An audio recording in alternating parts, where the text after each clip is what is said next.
everyone, kenalin, nama aku Arina Nirmala. Aku dari Prodi PPA absensi nomor 5. Aku akan membacakan makalah dari pengantar studi Islam.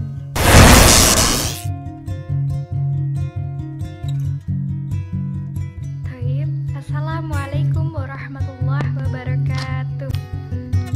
Awalan, haya bina nashkuru ilallahi azza wa jalla alladzi qad a'tana ni'aman katsiratan hatta nastati'a an nu'addiya wajibatina.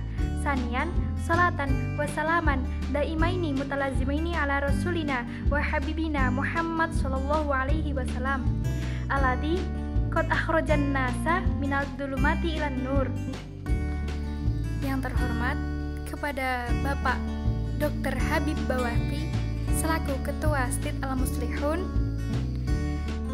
Yang saya hormati Bapak Dr. Muhammad Sodik MPDI selaku dosen pengampu mata kuliah pengantar studi Islam, dan juga teman-teman seperjuangan yang insya Allah dirahmati oleh Allah. Amin amin ya robbal alamin. Baik, di sini saya akan membacakan makalah dengan judul Pokok-pokok ajaran Islam. Langsung saja kita mulai dari pembahasan. Poin A. Makna dan arti Islam. Makna Islam secara etimologi memiliki beberapa arti. Pertama, kata salam yang menunjukkan pada keadaan damai, sebagaimana tertuang dalam Al-Quran Surat Al-Anfal. Yang kedua, kata aslama yang berarti tunduk, patuh, dan berserah diri. Hal ini menunjukkan bahwa seorang pemeluk Islam merupakan seorang yang ikhlas menyerahkan jiwa dan raganya hanya kepada Allah Subhanahu wa Ta'ala.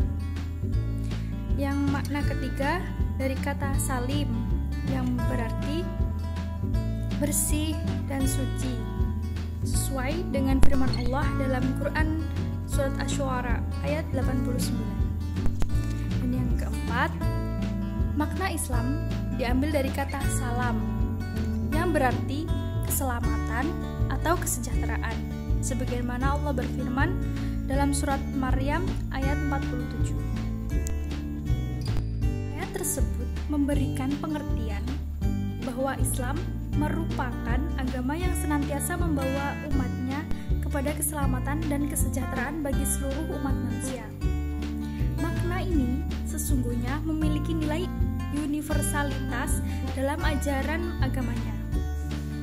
Universalitas ajaran Islam mengandung dua pengertian. Pertama, bahwa ajaran Islam merupakan petunjuk hidup yang menyeluruh. Meminjam istilah Al-Quran adalah kafah kepada seluruh umat manusia tanpa harus membedakan golongan atau kelompok. Tentu dalam rangka memperoleh kebaikan atau kebahagiaan yang bersifat material dan spiritual dalam kehidupan di dunia maupun di akhirat. Oke, lanjut poin B, yaitu doktrin dalam Islam. Doktrin merupakan ajaran-ajaran atau asas untuk mendirikan suatu agama atau organisasi lain yang ajaran-ajarannya bersifat sangat. Islam merupakan agama yang sangat berfungsi yang dapat dikaji dari berbagai aspek, baik dari tinjauan budaya sosial maupun dari aspek doktrin. Islam apabila ditelaah dari aspek doktrin, maka akan muncul adalah ajaran-ajaran yang ada dalam Islam itu sendiri, yang bisa saja ajaran tersebut bersifat sangat. Berikut terdapat 6 doktrin kepercayaan dalam Islam, antara lain 1. Allah. Allah adalah kata dari bahasa Arab untuk menunjukkan Tuhan yang dipakai oleh penganut Arab, Kristen, penganut Yahudi yang diterapkan juga kaum muslim yang sekaligus sebagai Tuhan, realitas Tuhan tertinggi. Allah adalah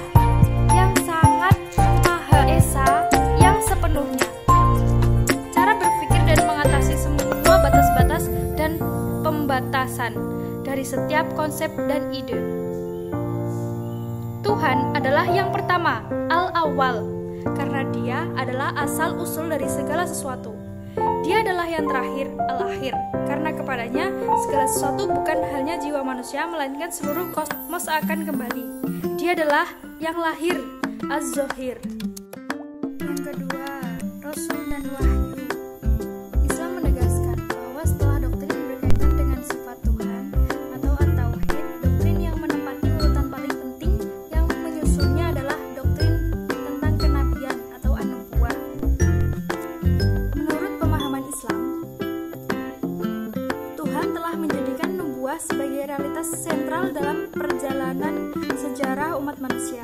Lingkaran kenabian dimulai sejak Nabi Adam alaihissalam dan ditutup dengan turunnya wahyun Al-Quran.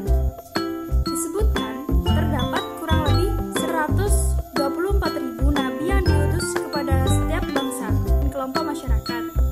Dan Tuhan tidak akan meninggalkan suatu kelompok umat manusia tanpa kehadiran wahyu. Seperti yang secara tegas dijelaskan dalam Al-Quran tentu saja.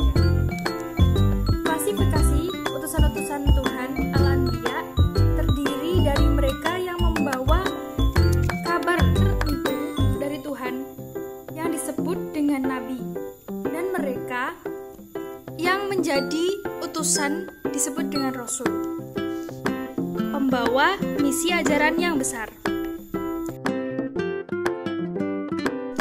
Yang ketiga yaitu malaikat. Islam memandang manusia baik laki-laki maupun perempuan dari segi dirinya sendiri sebagai makhluk yang berdiri di hadapan Tuhan, baik sebagai hambanya maupun sebagai khalifah di muka bumi ini. Allah menciptakan manusia pertama kali dari tanah liat, Nabi Adam, dan menghembuskan ruh kepadanya. Setelah itu Allah mengajarkan semua nama-nama benda padanya. Dan Allah memerintahkan kepada seluruh makhluknya agar bersujud kepadanya. Mereka pun bersujud, kecuali iblis yang tidak mau bersujud pada Adam, dan akhirnya iblis dilaknat oleh Allah dan menjadi musuh para hamba Allah hingga hari kiamat nanti. Yang keempat, alam semesta. Alam universal adalah ciptaan Allah yang diciptakan sebagai tempat para makhluk Allah yang lain. Semua ciptaan Allah pasti memiliki manfaat sendiri, entah manfaat yang sudah diketahui maupun manfaat yang belum diketahui. 5. Eksatologi. Banyak dari ajaran-ajaran Al-Quran dan hadis Nabi membahas subjek yang berkaitan dengan eksatologis atau hari akhir. Al-Quran dan hadis memberikan deskripsi dengan jelas tentang surga dan neraka. Islam juga memiliki ajaran yang detail tentang peristiwa-peristiwa eksatologis pada dunia makroskopik. Menurut Islam, sejarah umat manusia dan kosmik mempunyai akhir, sebagaimana juga mereka memiliki awal. Poin C. Dimensi-dimensi Islam. 1. Islam, iman, dan ihsan. Dimensi-dimensi Islam yang dimaksud pada bagian ini adalah keislaman seseorang, yaitu iman, Islam, dan ihsan. Nurkolis Majid menyebutkan sebagai trilogi ajaran ilahi. Keimanan merupakan keyakinan secara mutlak kepada Allah SWT. Elaborasi aspek keimanan dijabarkan oleh para ulama dalam diskursus akidah dan atau tauhid. Konsep dasar Islam yaitu iman, Islam, dan ihsan yang menjadi prinsip fundamental agama. Dalam 3 unsur itu terselip makna kejenjangan tingkatan. Imam Al-Shahrastani menjelaskan bahwa Islam adalah menyerahkan diri secara lahir, sedangkan iman adalah pembenaran terhadap Allah, para utusannya, kitab-kitabnya dari kiamat, dan menerima qada dan qadar. Integrasi antara iman dan Islam adalah kesempurnaan al-kamal. Atas penjelasan itu, Al-Shahrastani juga menunjukkan bahwa Islam adalah pemula, iman adalah menengah, dan ihsan adalah kesempurnaan. 2. 2. Syariat. Secara kebebasan, syariat adalah sumber air bagi manusia untuk mendapatkan minuman. Sementara, menurut terminologi komunitas sufi, syariat adalah menjalankan segala yang diperintahkan dan meninggalkan segala yang dilarang. Syariat Islam adalah hukum dan aturan Islam yang mengatur seluruh sendi kehidupan umat muslim.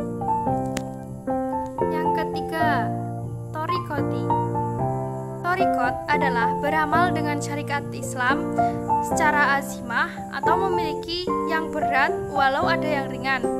Yang semuanya ini dengan bimbingan dari seorang mursyid atau guru guna menunjukkan jalan yang aman dan selamat untuk menuju Allah atau ma'rifatullah. Dengan thariqat, seorang yang meneliti jalan menuju Allah berpegang teguh dalam menjalani kondisi yang berat seperti riyadhah atau batin, yang merupakan dengan menghinakan nafsu, dengan sedikit makan, sedikit minum, dan sedikit tidur, serta menjauhi menggunakan hal-hal yang mubah secara berlebihan. 4. Sufisme. Sufisme adalah isma atau dapat juga dikatakan sebagai ilmu untuk menjalani kehidupan sufistik seorang sufi, yang mana diketahui bahwa akhir dari kesufian dan awal dari kenabian, yang tentu saja menjadikan kesufian dapat diartikan pencarian kesucian yang tertinggi yang menjadi dasar atau awal kenabian. Demikianlah bahwa akhir kesufian hanyalah awal kenabian, menjadikan setinggi-tingginya tingkat kesufian tidaklah dapat mencapai tingkat kenabian. Sufisme atau tasawuf mengajarkan kita untuk melihat di balik selubung kegelapan yang telah menutupi sistem-sistem kepercayaan kita. Poin D. Peran ritualitas dan upacara keislaman. Secara umum, ritual dalam Islam dapat dibedakan menjadi dua, yaitu ritual yang mempunyai dalil yang tegas dalam Al-Quran dan Sunnah, seperti sholat, dan ritual yang tidak memiliki dalil dalam Quran maupun Sunnah seperti maulid. Tujuan ritual Islam ada dua, yaitu ritual yang bertujuan mendapatkan ridha Allah semata dan balasan yang ingin dicapai adalah kebahagiaan ukhrawi. Dan yang kedua, ritual yang bertujuan mendapatkan balasan di dunia ini, misalnya sholat istisqa. Poin E. Institusi kelembagaan organisasi keislaman. Lembaga memiliki tiga pengertian, yaitu pranata atau norma atau aturan-aturan, institusi atau tempat atau wadah, dan asosiasi atau perkumpulan atau organisasi. Sehingga lembaga merupakan sebuah wadah atau tempat yang berisi perkumpulan orang-orang dengan memiliki aturan-aturan atau norma-norma untuk mencapai tujuan yang sama. Lembaga Islam adalah sistem norma-norma yang didasarkan pada ajaran Islam yang sengaja diadakan untuk memenuhi kebutuhan umat Islam yang sangat beragam mengikuti perkembangan zaman. Oke, cukup sekian penyampaian makalah dari saya. Apabila ada kurang lebihnya, saya mohon maaf yang sebesar-besarnya. Wabillahi taufiq wal hidayah, waridho wal inayah. Assalamualaikum warahmatullahi wabarakatuh. Semoga bermanfaat. Terima kasih.